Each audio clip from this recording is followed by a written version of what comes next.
Alhamdulillah, wassalatu wassalamu ala rasulillah. Assalamu alaikum rahmatullohi wa barakatuhu. Hormatly Müslüman tuğanım, bugün dagы siz menen biz insandын beyişke girүүsüne себепкер боло турган ибадаттардын катарын толуктайбыз.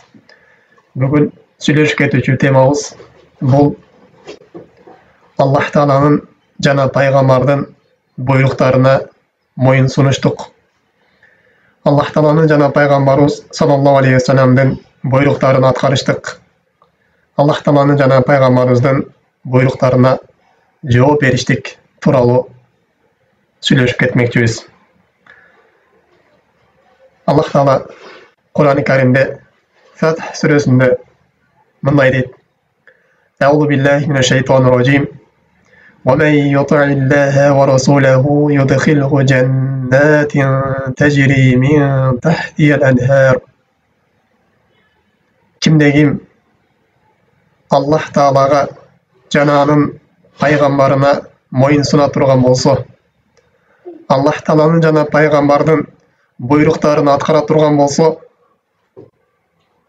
Аллах Таала аны астынан дарыялар агып турган бейиш бакчаларына киргизет. ومن يتولى يعذبه عذابا أليما. Эми кимде Аллах Тааланын жана пайгамбардын буйруктарына моюн сунбай турган болсо, аны аткарбай турган болсо, алар өтө бир каттуу, өтө бир оорутуучу, сыздатуучу азапка душар болушат дейт. Урматтуу Müslüman тууганым, Аллах Тааланын жана пайгамбардын буйруктарына моюн сунуштук бул ар бир бейишти көздөгөн, бейишке барам деген момундардын сыпаты болуп эсептелинет. Пайгамбар саллаллаху алейхи ва саллям өзүнүн хадистеринде мындай дейт: Kullu ummati yedkhuluna al-janna illa man aba. Qul ya Rasulullah, man ya aba? Пайгамбар саллаллаху алейхи ва саллям: Менин үммөтүмдүн баары бейишке киришет. Бир гана баш тарткандардан башкалары дейт. Ошондо сахабалар: Ey Аллахтын элчиси, бейишке кирүүдөн ким баш тартат? Ким бейишке киргенди каалабайт дегенде, Пайгамбар саллаллаху алейхи ва саллям: Мен атаани дахалал жанна ва мен асани факад аба. Кимде мен буйруган буйрукка моюн сунган болсо, мына ушул киши бейишке кирди. Ал эми ким мен буйруган буйрукка моюн сунбай турган болсо, ага күнөөкөр болгон болсо, мына ушул адам бейишке киргенден баш тартты дейт. Эми Аллах Тааланын жана пайгамбардын бизге буйруган буйруктары кээде парыз болот, кээде сүннөт болот. Бизге буйруган буйруктарын парыз болгондорун биз сөзсүз түрдө аткарышыбыз керек. Эгерде аны аткарбай турган болсок, биз чоң күнөөкөр болуп калабыз. Аллах Таала жогоруда айткан аяттарга, Пайгамбар саллаллаху алейхи ва саллям айткан хадистерге эле туш келип калабыз. Аллах Таала башка бир аяттарында мындай дейт: Раад сүрөсүнүн 18-аятында: Лиллезина стажабу лираббихимул хусна. Аллах Тааланын буйруктарына жооп бергендер, Аллах Тааланын буйруктарын аткаргандар үчүн алар үчүн Роббусу бейиштен хусна жакшылыктарды аларга даярдап койгон дейт. Алар үчүн бейиштен жыргалчылыктарды даярдап койгон. Ал эми والذين لم يستجيبوا له ولو أن لهم ما في الأرض جميعا ومثله معه لافتدوا به أولئك لهم سوء الحساب ومأواهم جهنم وبئس المهاد. Ал эми Аллах Тааланын буйруктарына жооп бербегендер, Аллах Таалага ыйман келтирбегендер, пайгамбарга ээрчибегендер дейт. Эгерде алар кыямат күнүндө жер бетиндеги бардык нерсени, жада калса бул жер бетинен эки эселеп ичиндеги бардык нерселерди Аллах Тааланын азабынан өзүн куткарам деп кыямат күнүндө ошол нерсени Аллах Таала жолуна бере турган болсо дейт, ал өзүнүн нафсын албайт, кыямат күнү азаптан куткара албайт дейт. Алар үчүн кыямат күнүндө өтө жаман эсеп кысап бар. Өтө бир аларды өкүндүрө турган, кайгыга сала турган эсеп кысап бар. Жана алардын бара турган жери тозок болот. Кандай гана жаман кайтыш, бул дүйнөдөн кандай гана өкүнүчтүү, кандай гана кейиштүү кайтыш деп Аллах Таала Кур'ан Каримде баяндайт. Демек, урматтуу мусулман тууганым, Аллах Тааланын жана пайгамбарынын буйруктарын аткаруу бул ар бир момунга парыз болуп эсептелинет. Эми келиңиздер, сахабалардын бир өмүр баянына карап көрөлү. Сахабалардын жана бизден мурунку солих алымдардын өмүр баянына карап көрөлү. Алар Аллах Тааланын жана пайгамбарынын буйруктарына кандай моюн сунушкан, кандай истижаба кылышкан, кандай таат ибадаттар аткарышкан. Ушул тууралуу бир көз чаптырып карап көрө турган болсок, Жабир ибн Сулаймин радиаллаху анху ал киши айтат: "Ихит илайя", пайгамбар саллаллаху алейхи ва Аллахтын элчиси, "Мага осыйгат кылыңыз, мага бир амал үйрөтүңүз, ошол нерсени таштабай аткарып жүрөйүн" дегенде пайгамбар саллаллаху "Ла тасуббанна хадан", сен эч кимди сөкпөгөнүң, эч кимди урушпаганың деп ошол Жабир ибн Сулайминге пайгамбар саллаллаху осыйгат берет. Жабир ибн Сулаймдин пайгамбар саллаллаху буйругун, пайгамбар саллаллаху берген насихатына амал кылганын караңыз. Өзү айтат: "Кала Жабирун кама сабакту бa'dahu hurran wala abdan wala ba'irun wala shatan". Мен пайгамбар саллаллаху алейхи ушул сөзүнөн кийин бир да кулду дагы, хур болгон пендени дагы, жада калса төөнү дагы, жада калса не койду дагы эч нерсени мен сөккөн жокмун дейт. Бул пайгамбар саллаллаху алейхи буйругуна не жооп бериштик. Пайгамбар саллаллаху алейхи буйругуна моюн сунуштуктун даражасын караңыз. Жана ошол нере дагы Анас ибн Малик айтат: пайгамбар саллаллаху алейхи аракты арам болду деген аят түшө элек кезде сахабалар аракты кадимкидей иччү. Анас ибн Малик: "Мен кунту аски Аба Убайда ва Абу Талха Убай ибн Каб". Мен Абу Убайда, Абу Талха, Убай ибн Кабтарга ошол арак куюп жаткан элем. Мин фадихин захин ва тамрин. Ошол курманын эмеси болгон ачтылган суусунан куюп жаткан болчумун. Фажахум атин фaqala innal khamra qad hurimat. Көчөдөн бир киши ушундай кыйкырып келди дейт. Арак арам болду деп кыйкырып келген кезде мага карап Абу Талха радиаллаху анху: "Кум я Анас фахрихха фахрахтуха". Анас, тургундагы арак төгүп салым. Деді, мен туруп жанагы аракты не ошо идиштеги арактардын баарын төгүп салдым дейт да. Бул деген Аллах Тааланын буйругуна моюн сунуштук. Аллах Тааланын буйруктарын, пайгамбар саллаллаху буйруктарын аткарыштыкка өтө шашылышкан. Бир күн өтө карашкан эмес. Жанагы кишинин сөзүн да сурайт, не деп атасың? Чынбы бул калппы деп тактаган да эмес. Пайгамбар саллаллаху Аллах Тааланын аятына ушуна карап келди дегенде улар ордуна туруп не кылган? Шарт ошол нерседен тыйылган, арам ишинен ташташкан, үзүлүшкөн. Эми кийинки Абдуллах ибн Аббас деген хадисте ал айтат радиаллаху анху: "Анна Расулуллах саллаллаху алейхи ва саллям ра'a khataman min zahaban fi yadi rajulin". Пайгамбар саллаллаху көчөдө барып атып, бир сахабасынын колунан ошол алтындан салып алган шакекти көрүп калды дейт. Албетте биз шариятыбызда эркектерге алтын таккан болбойт. Ошону көрүп калып пайгамбар саллаллаху жанагы сахабадан "Фаназa'аhu фатарахаhu", колунан жулуп туруп пайгамбар саллаллаху жанагы алтындан болгон шакени ырытып жиберди дейт. Анан пайгамбар саллаллаху айтты: "Ва кала i'tamid ahadukum ila jamratin min nar fayaj'aluha fi yadihi". Силердин бирөөңөр тозоктун отунан болгон бир чокту алып туруп колуна коебу деп айтты дейт. Анан пайгамбар саллаллаху кеткен кезде факила ли рожулин бa'da ma zahaba Rasulullah sallallahu aleyhi ve sellem, пайгамбар саллаллаху кеткен кезде жанагы кишиге айтты: "Хуз хатамака интафа бих".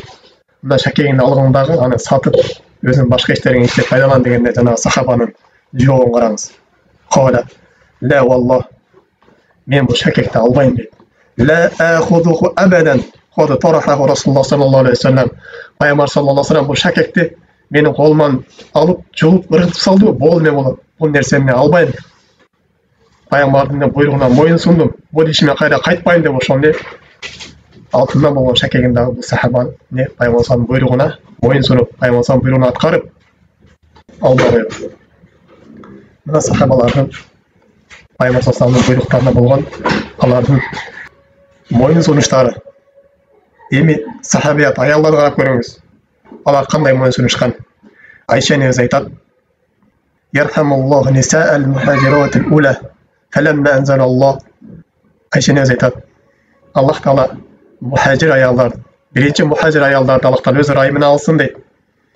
Allah Taolaning tömendagi oyati tushgan кезде deydi. Valyatribna bi khumurihinna la juyubihinna. Ayollarga hijab туралы buyruq berген. Ал ayollarga aytqaning, ayollar o'zlarining жоолуктарын баштарына, көкіректеріне, мойындарына жабылсын. Алар өздерінің чаштарын, мойындарын, көкіректерін бөтен еркектерге көргізбесін деп хиджаб туралы аят түшкен кезде шақоқна мурутахунна фахтамарна биха. Мухажират аялдар өзінің ошол етектеріндегі ашып тұрған материалдарын жыртып тұрып, алар мойындарына, баштарына не болды? Орап алышты дейді. Қараңыз. Сахабият аялдардың Аллах Тааланың бұйрықтарын атқаруға шашылғандығы, Аллах Тааланың бұйрықтарына мойын сұнғандығы, алар қайсын жерде материал бар екен тігіп берейін, қайын жерде бар екен іздеген жоқ, ошол жерде шарт жаңағы бұйрық тұққан кезде алар етектерін ашып тұрған чүпіреттерін қырқып тұрып, ошол жерден шарт баштарына, мойындарына не ашты дейді, орап жауып алышты дейді. Шариатыбызда бұл аял кишиге хиджаб кийиштик, чачын бекитип жүрүштүк, өзүнүн денесин билдирбей жаап жүрүштүк, бул аял кишилерге парыз болуп эсептелинет. Кімін біз жоғарыда айтқан аяттың негізінде. Андан кейін Умму Салама энебиз дагы айтат, бул ансор аялдарды мактап айтат. Лемма назалат юднина алейхинна мин жалабибихинна. Аллах Тааланын төмөнүнө аяты түшкөн кезде, ал Пайгамбар буйруп, айтканың өз аялдарыңа, жана кыздарыңа, жана момундардын аялдарына айтканың, алар үстүлөрүнө жабынчыктарын жабынсын, өздөрүнүн аурат жерлерин башка бөтөн эркектерге көргөзбөсүн деген аят түшкөн кезде дейт. Хоража нисаул ансори каанна аля руусихинна гирбана минал аксия. Ансор аялдардын үстүлөрүнүн ушундай жабынчыктарын кийип чыгышты дейт. Аларды көргөндө алар ошол кийимден болгон карга алардын үстүлөрүнө коно алган сыяктуу болуп калат дейт. Булар ушул аятка истижаба кылып, шарт үстүлөрүнө ошол заматта эле булар өздөрүнүн хиджабтарын, аурат жерлерин кара материалдар менен жабып тосуп чыгышты дейт. Караңыздар, бул Аллах Тааланын буйругуна, пайгамбардын буйругуна кандай истижаба кылып жатышат. Жана ошондой эле дагы Абдуллах ибн Масуд Жабир радиаллаху айтат. Кала Лемме истева Расулуллах саллаллаху алейхи ва саллям яумал жума, Пайгамбар саллаллаху ошол жума күндө истева деген ошол минбарга чыккан кезде дейт. Ижлису сахабаларына карап туруп, отургула деп буйрук берди дейт. Фасамия залика ибн Масуд фажалас ала бабил масжид.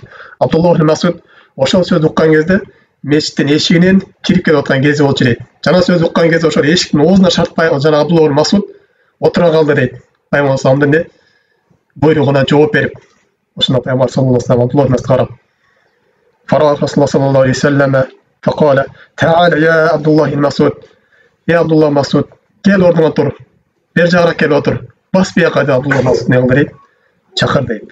Бул дагы сахабалардын Аллах Тааланын буйруктарына моюн сунгандыгы, Аллах Тааланын буйругун жана Пайгамбар саллаллаху алейхи ва саллямдын буйругун улуктагандыгы, Аллах Тааладан болгон алардын корку сезимдери, Пайгамбар саллаллаху алейхи ва саллямга болгон алардын сүйүүлөрү, алар болгон тааттары. Жана ошондой эле дагы Пайгамбар саллаллаху алейхи ва саллямдын орунда Абу Дахтах деген сахабаны билебиз. Бунун окуясын баарыбызга белгилүү. Абу Дахтах деген сахаба Аллах Тааланын төмөнүнө аяты түшкөн кезде "Мен заллади юқридуллах қардан хасана", ким Аллах жолунда жакшы карыз бере турган болсо деген аят түшкөн кезде Абу Дахтах Пайгамбар саллаллаху келип: "Я Расулаллах, инна Аллаха юриду миннал қарда". Аллах нетси? Аллах Таала бизден карыз сурап жатабы дейт. Ошондо Пайгамбар саллаллаху алейхи ва саллям: "Нам я Абу Дахтах". Ой Абу Дахтах деген Абу Дахтах не дейт? Фақал Абу Дахтах: "Арини ядака", фанавалаху ядаху. Абу Дахтах Пайгамбар саллаллаху алейхи ва саллям: Аллах несі, қолыңызды көргөзүңчү, қолыңызды мага сунуңузчу. Ертең Пайгамбар саллаллаху қолун алып туруп, ушундай қолун кармап туруп, фақала: "Инни қад ақратtu рабби хайити ва фи хайити 600 нахлатин". Мен Аллах үчүн курма багымды бердим дейт. Аллах үчүн курма багымды карызга өткөрдүм. Бул курма багымда 600 құрма дарағы бар дейді. Кейін Абу Дахда ثم جاء إلى حائط فنادى يا أم دحدة وهي في حائط және үйіне келіп тұрып я умма дахда деп өзінің аяғына жаңағы құрма бағына келіп тұрып ошол жерде үй бүлесіне келіп я умма дахда е тахтақтың апасы тахтақтың апасы тағы ләббәйк деп жауап берген екен. Фақала ухруджи фақала қуратту рабби бұл бақтан шыққының болды бұл бақ біздікі емес бұдан шыққының мен Аллахтың жолына бұл бақты қарызға беріп салдым деп не үй бүлесін ошол жерден дағы алып шығып Абу Дахда ушундай шығып кеткен екен. Бұл да болса не пайғамбар саллаллаху алейхи вассаламдың жана Аллах Тағаланың бұйрықтарын алардың мойын сұнғандығы, шашылып атқарғандығы, истижаба лилля ва расулихи Аллах Тағала жана пайғамбардың шақырығына, Аллахтың бұйрығына жооп бергендігіне ушундай шашылғандығы сахабалардың жаңадан эле парызга белгилүү болгондой Толха радиаллаху анху Аллага төмөндөгү аят түшкөн кезде не кылган? Аллах өзүнүн курма багын Аллах жолуна берип жиберген. Аллахтан төмөн аят түшкөн кезде лан таналул бирра хатта тунфиqu мимма тухиббун силер өзүңөр жакшы көргөн нерсени Аллах жолуна садака бермейинче силер жакшылыкка жетпейсиңер деген аят түшкөн кезде Абу Толха өзүнүн эң жакшы көргөн курма дарагын Аллах жолуна не кылып жиберет? Садака кылып жиберет. Ушунда пайгамбар саллаллаху алейхи вассалам эрет бул курма дарагын өзүнүн жакын туугандардын арасында аларга бөлүп берген деп ушинтип буйрук берген. Эми мындай сахабалардын Аллах Тағала жана пайгамбардын буйругуна жооп берген окуялары аябай көп. Эң урматтуу мусулман тууганым, биз өзүбүзгө карап көрөлү. Биз канчалык деңгээлде Аллах Тағаланын буйругуна жана пайгамбардын буйругуна жооп берип атабыз. Аллах Тағала Кур'ан Каримде бизге кайрылып тақимус сола намазыңарды тургузгула деп атат. Варкау марракиин рүку кылгандар менен чогуу рүку кылгыла деп атат. Васджуду лилла Аллах үчүн сажда кылгыла деп бизге канча деген буйруктар келип атат. А биздин абалыбыз кайсын даражада? Ар кимиз өзүбүз карап көрөлү. Аллах Тағала аракты арам кылып атат. Жана ошондой эле чочконун этин, кумар оюндарды, зына иштерди Аллах Тағала бизге арам кылып кайтарып атат.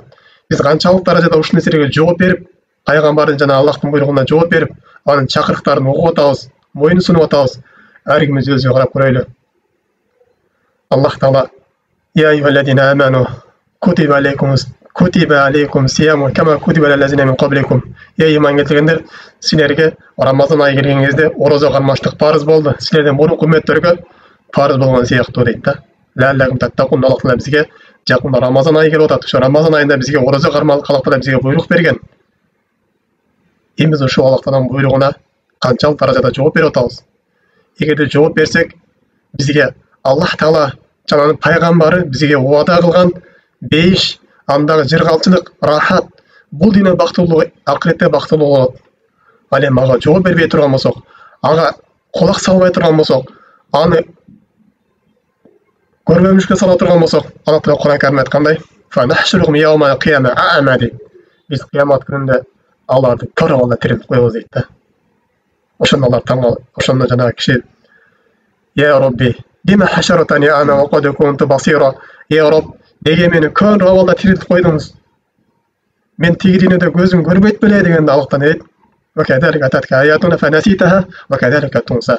Биз сага биздин аяттарыбыз сага келген кезде биздин буйруктарыбыз, биздин Кур'андагы аяттарыбыз, пайгамбардын хадистери сенин буйрук билишти аткар деп келген кезде сен аларды унутуп калдың. Сен аларды көрмөксүнгө салдың. Сен аны уккан жоксуң. Сен аларды унутуп койдуң. Бүгүн дагы биз сени унутабыз деп Аллахтан не кылып коет? Аларды тозокто унутта калтырып коет да. Бул унутта калтырган өтө коркунучтуу нерсе. Бул дүйнөдө эле бир адамды камакка алып кирип туруп, анын эч ким эскербей унутуп отурган болсо, камакта ошойдон калып кетет төбөлүктө. Ошол сыяктуу кыямат күнүндө адамды Аллах Тағала пендени тозокко киргизип унуттуруп кое турган болсо, бул адам ажырын болуп кетет, күрөлүп калып кетет. Ошон үчүн урматтуу мусулман тууганым, биз ар кимиз Аллах Тағаланын буйругуна кандай мамиле кылып атабыз, кандай истижаба, кандай Аллах Тағаланын буйруктарына жооп берип атабыз, ар бирибиз карап көрөлү. Жана ошондой эле пайгамбар саллаллаху алейхи вассалам хадистеринде, көптөгөн хадистеринде бизге не деп буйрук берген? Ва ма амартухум бихи фатухум мин масататум. Мен силерге кандай буйрук берген болсом, ошону силер колуңардан келишинче аткаргыла деген да. Пайгамбар саллаллаху алейхи хадистеринде бизди зекетке буйруган, ораза кармамалыкка буйруган, биздин ошол Пайғамбар өзінің сүннет амалдарына сақал қойып жүрмеуге бұйырған, еркектерді жамаатпен намаз оқымалыққа бұйырған. Жана ошону эле Аллах Таала Кур'ан Каримде бизге не деп бұйырған? Вала яқтаб баъдукум баъдан. Силер бири-бириңерди гыйбат кылбагыла деген. Биз канчалык даражада тилибизди сактап атабыз. Аллах Таала Кур'ан Каримде момунда эркектерге дагы, аялдарга дагы кайрылып, "Куллил муъминат ягдунна мин абсарихинна." Момун аялдарга айткан, алар өздөрүнө көздөрүн сактасын деген. Эркектерге дагы кайрылып, алар көздөрүн сактасын, уяттуу жерлерин сактасын. Арам нерсени карабасын, көзүн бөтөн аялдан арып алсын деп Аллах Таала көптөгөн аяттарда бизге ушундай буйруктар берген. Эми биз ар ким өзү нafsыбызга карап көрөлү. Канчалык даражада биз Аллах Тааланын буйруктарына жооп берип аткарып атабыз. Мына ушуну бүгүнкү сабагыбыз жыйынтыктайбыз. Субханака Аллахумма бихамдик, ашхаду ан ла иляха илля анта, астагфирука ва атубу илейк. Ассаламу алейкум ва рахматуллахи ва баракатух.